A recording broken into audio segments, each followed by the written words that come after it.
धन धन सतगुरु तेरा ही आसरा, कर्म का लेखा भुगतवाया। बीबी ईश्वरी देवी कल्याण नगर सिरसा से बेपरवाह मस्ताना जी महाराज के समय एक चमत्कार इस प्रकार बताती है। वर्ष 1954 की बात है कि एक दिन मुझको डेरे से 5 पैसे मिले जो कि किसी के गुम हुए थे। मैंने उन पैसों को खर्च कर दिया और घर में किसी को बताया भी नहीं। बेपरवाह मस्ताना जी का यह वचन है कि जो भी जीव डेरे में से बिना पूछे कोई वस्तु खा ले घर ले जाए, मस्ताना मौत उसका पीछा 6 महीने तक नहीं छोड़ती। उस समय मैं छोटी उम्र में ही था। जब मुझसे सतगुरु के वचन की अवहेलना हुई तो इस गलती की सजा के कारण मेरे हाथ का अंगूठा पक गया, जिसमें पिसराद पड़ गई थी, जो कि डॉक्टर ने चीरा लगाकर निकाला। फिर दूसरा चीरा दिया। तीसरी बार डॉक्टर ने कैंची से अंगूठा आगे से काट दिया। धीरे धीरे मांस गल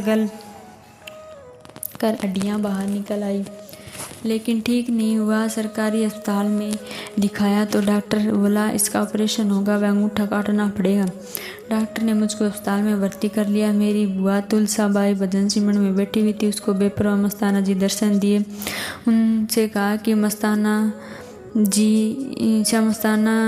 शहंशाह मस्ताना जी ने अपने दोनों कर कमल मेरे अंगूठों पर रख दिए और वह जल्दी जल्दी अस्पताल में पहुंचे जहां मेरे ऑपरेशन की तैयारी हो रही थी। वह मुझे बाथरूम का बहाना बनाकर घर ले आई और कहने लगी कि अंगूठा नहीं कटवाना, क्योंकि शहंशाह जी मुझे सिमरन में बैठी हुई थी तो अंगूठा ठीक होने का दृष्टांत दिखाया था। थोड़ी समय दवाई लगाने से कुछ ही दिनों में ठीक हो जाएगा। उपरोक्त वचन अनुसार 6 महीने का समय भी पूरा हो चुका था। मुझको अचानक ही याद आया कि मैंने डेरे से 5 पैसे उठाए थे। वह 5 पैसे भी मैंने डेरे के बाहर रख दिए। पूर्ण सतगुरु अपने बच्चों की गलतियों का भुगतान इसी जन्म में ही पूरा करवा कर अपने असली देश सतलुग ले जाते हैं। पूर्ण सतगुरु का वचन कभी खाली नहीं जाता, वह तो अवश्य पूरा होता है। धन धन सतगुरु तेरा ही आसरा, धन धन सतगुरु तेरा ही आसरा। अंतर हड्डी की बात करके शंका दूर की।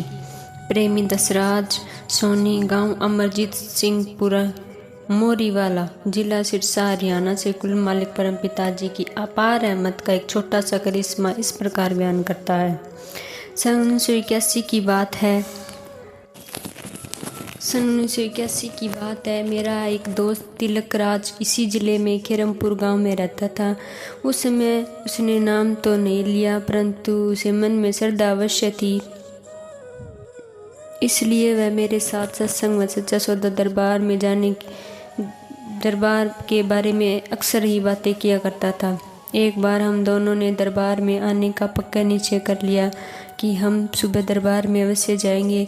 हम दोनों के मन में कोई बात शंका थी जो हम पूज्य परम पिताजी से पूछना चाहते थे। उसी रात खेरमपुर वाले मेरे मित्र तिलक राज को एक बहुत ही सुंदर सपना आया। उस दृष्टांत में वह और मैं दोनों परम पिताजी के दर्शनों के लिए दरबार की तरफ जा रहे थे। जब हम मेला ग्राउंड के पास पहुंचे तो हमें सतगुरु पूज्य परम पिताजी की गाड़ी आती दिखाई दी।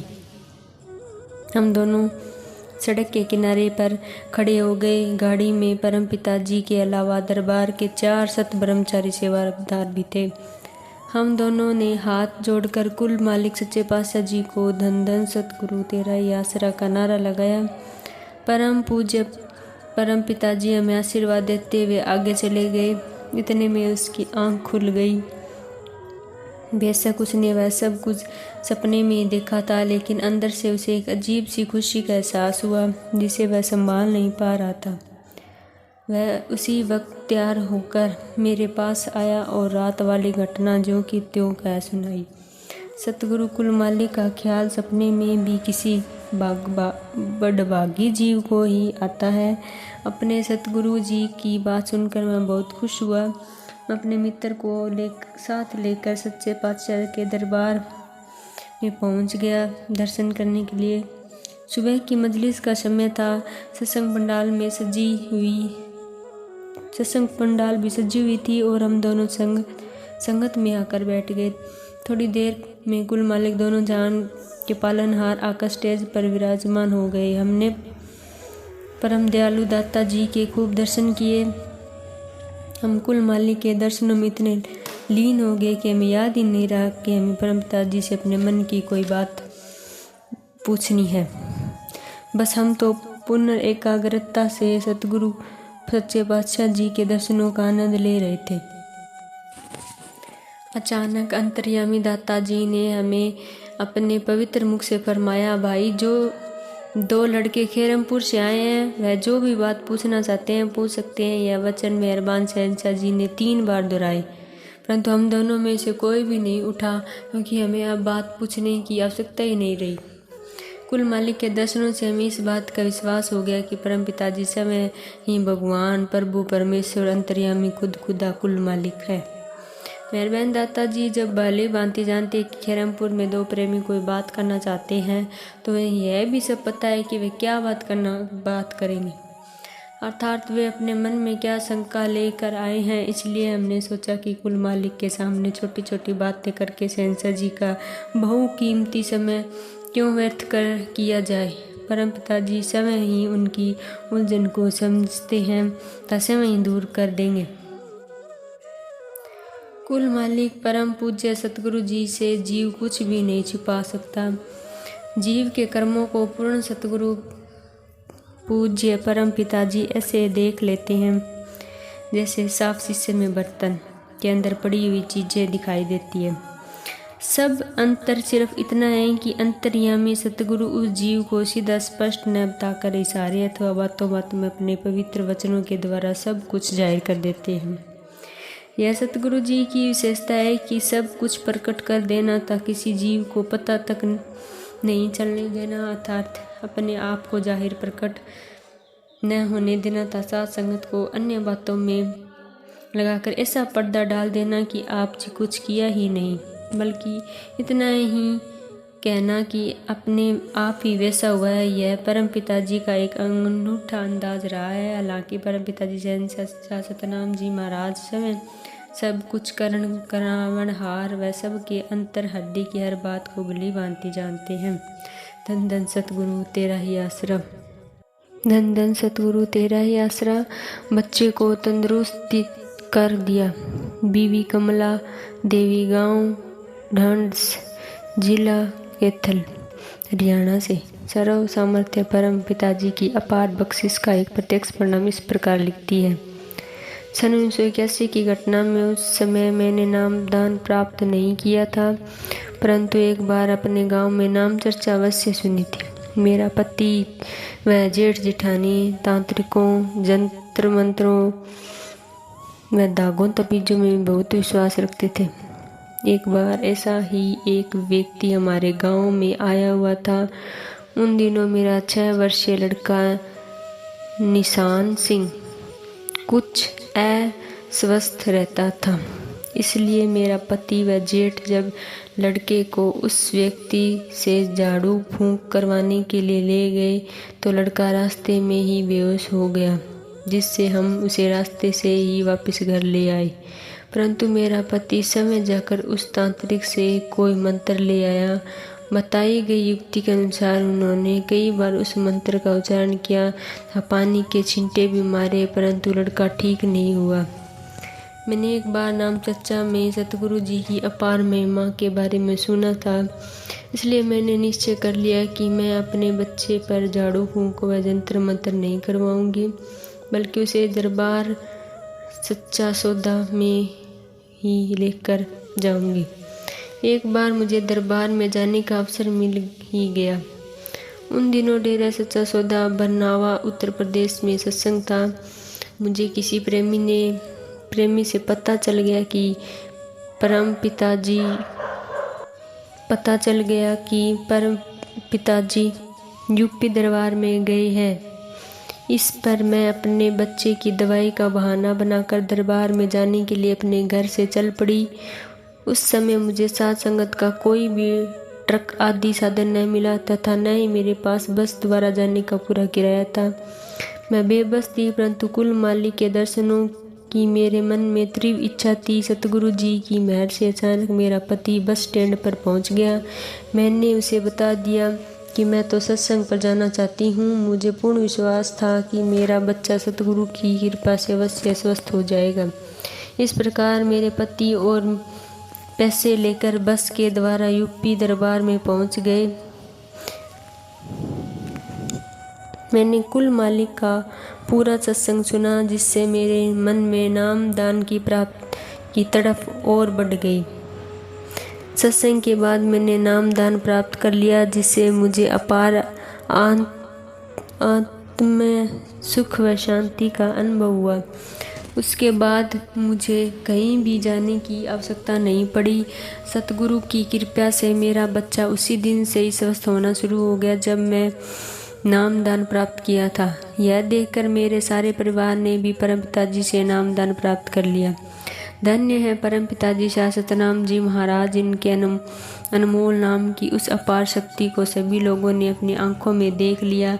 जहाँ उनका लड़का लाख दवा दारू करने पर भी स्वस्थ नहीं हो रहा, परंतु कुल मालिक के नाम की दात प्राप्त कर लेने पर वह बिना किसी दवाई के ही तंदुरुस्त हो गया। यह सतगुरु परमपिता जी की अपार रहमत व उनके सच्चे नाम का ही करिश्मा है। वास्तव में अगर जीव को अपने सतगुरु पर भरोसा हो जाए तो सतगुरु उसके सारे काम समय ही पूरे कर देता है। धन धन सतगुरु तेरा ही आसरा, धन धन सतगुरु तेरा ही आसरा। प्रेमी चूहड़ सिंह मानसा मंडी पंजाब से कुल मालिक की बेअंत कृपा के संबंध में अपने पत्र द्वारा इस प्रकार वर्णन करता है। 1975 की बात है। मुझको अभी नाम शब्द की अनमोल दात नहीं मिली थी। उस समय मैं पंजाब के गांव किल्लावाड़ी डब्बाड़ी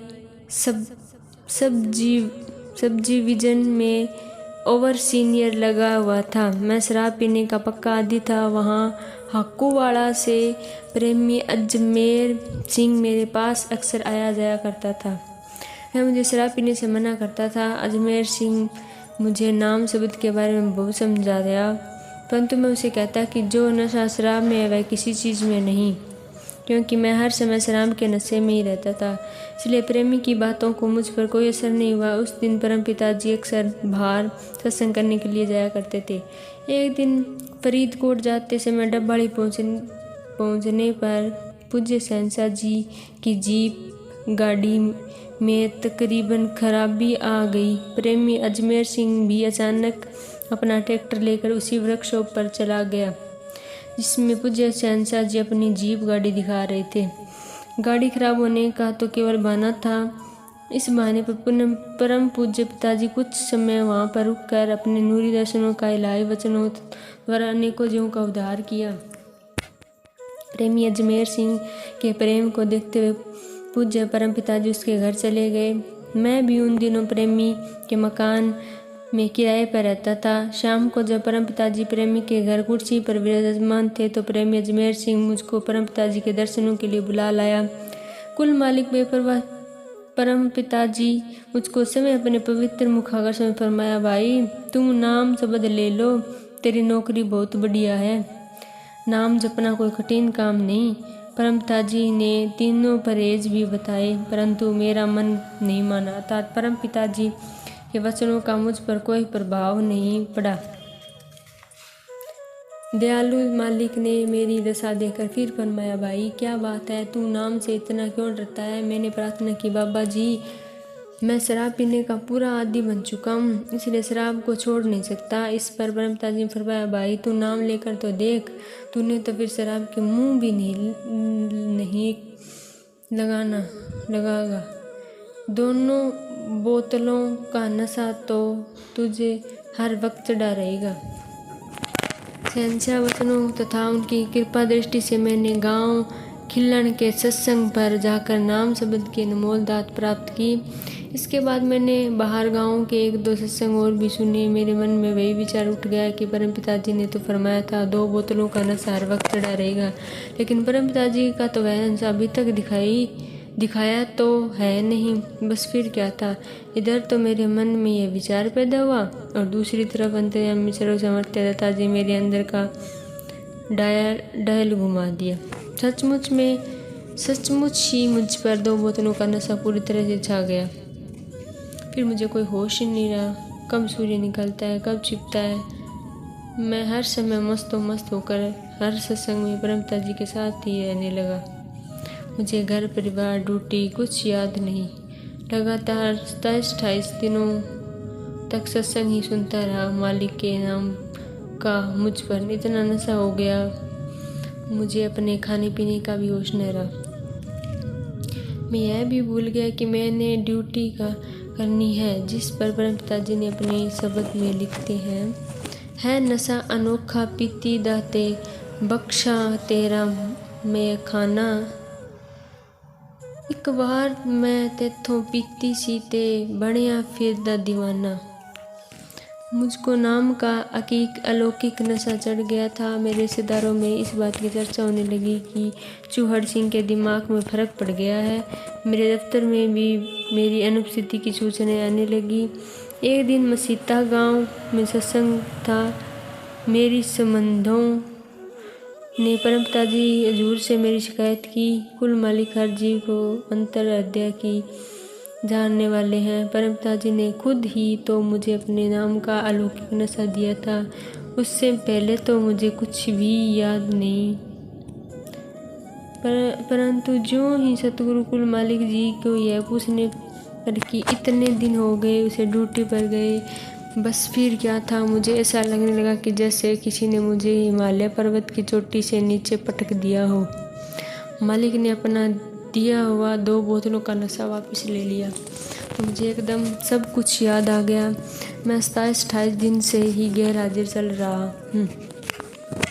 मेहरबान परमपिता जी ने फरमाया, भाई तू अभी अपने दफ्तर में जा और केवल वह हमारी सत्संग पर दरबार में आया कर।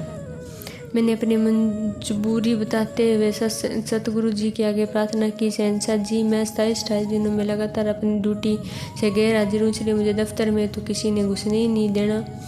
दया के सागर कुल मालिक जी ने मेरी यह चिंता को भी दूर किया। शहंशाह जी ने फरमाया, भाई तू किसी प्रकार की चिंता ना कर, मालिक सब ठीक करेगा। तू कल से अपने दफ्तर चले जाना।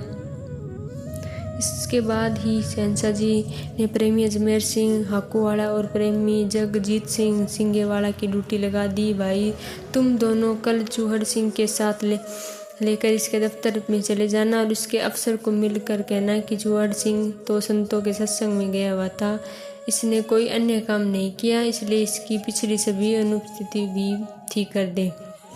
कुल मालिक 2 झांग के हुक्मानुसार ने दोनों प्रेमी अगले दिन सुबह ही मेरे दफ्तर के प्रभारी इंचार्ज एसडीओ को जाकर मिले और सारी कहानी बताकर मेरी पिछली हाजिरी लगाने की प्रार्थना की। इस पर एसडीओ ने अपनी मंजूरी प्रकट करते हुए बताया कि वह सिर्फ 2 दिन ही लेट हुआ है। केवल 2 दिन पहले मैंने प्रेमी पर गैर हाजिरी का केस बनाकर ऊपर डिवीज़न अबोर को भेज दिया। वैसे तो मैंने उस दिन प्रेमी को हाजिरी मानकर इसकी हाजिरी लगवाती थी। मेरे दफ्तर वालों ने मेरा उस महीने का वेतन भी नहीं बनाया था, परंतु अबोर डिवीज़न में मेरा पूरे महीने का वेतन बनकर पहुंच गया। शहंशाह जी की अपार रहमत उस दफ्तर वालों में मेरे को ड्यूटी पर हाजिर बताते हुए बिना किसी हिचकिचाहट के पूरे महीने का वेतन दे दिया। कुल मालिक सर्व समर्थ्य परम पिताजी की कृपा से मेरा दफ्तर वालों के भी अपने मुख्य दफ्तर का हुक्म मानते हुए मुझको गैर हाजिर समय का वेतन भी दे दिया। जब दयालु दातार परम पिताजी ही मेरी हाजिरी लगा रहे थे तो फिर मुझे कौन गैर हाजिर कर सकता है। शहंशाह जी ने समय फरमाया, भाई हमने तो चूहड़ सिंह की सभी हाजिरियाँ लगा दी। इस प्रकार कुल मालिक परम पिताजी के साथ नामदान के नशे का कुछ नज़ारा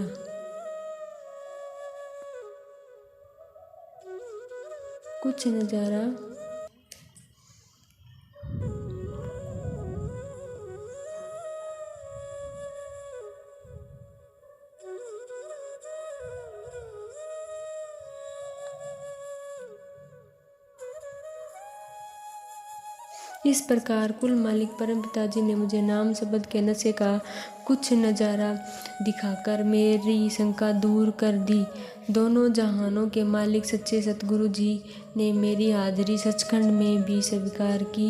इसके साथ ही इस दुनिया मेरे दफ्तर में भी मेरी स्टाइजनों की गैर हाजिरी को हाजिरी में बदलकर मेरा अफसरों की निगाह में मान बढ़ाया। धन धन सतगुरु तेरा ही आश्रम।